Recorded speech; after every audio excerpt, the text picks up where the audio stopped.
تقريبا مصر الشعب الوحيد المختلف في الاحتفال بالمولد النبوي الشريف، لأنه عنده عادات وتقاليد غير أي دولة تانية، زي الاحتفال بتقديم الحلويات والعرايس واللي بتتطور سنة بعد سنة، وكمان الموضة الجديدة بتطلع من هنا.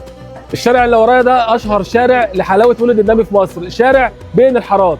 شارع بين الحارات وشارع البحر أشهر شارعين في مصر لإنتاج حلاوة وعرايس المولد، علشان موجود فيه معظم المصانع والشركات اللي بتنتج كميات كبيرة جدا من المنتجات دي. ويعتبر الشارعين دول المنبع الرئيسي لتجار الجملة في جميع المحافظات، وبيكون عليهم إقبال كبير للعرايس والحصنة والحلويات. وتعتبر الحلاوة المنتج الأشهر واللي عليه إقبال كبير جدا في الأيام دي، واللي موجودة هناك على أشكالها المعروفة والغير معروفة، واللي لسه نازلة السنة دي. والميزة في شارع بين الحارات إن الأسعار مناسبة مع جميع الفئات، وكل حاجة موجودة هناك لجميع الطبقات.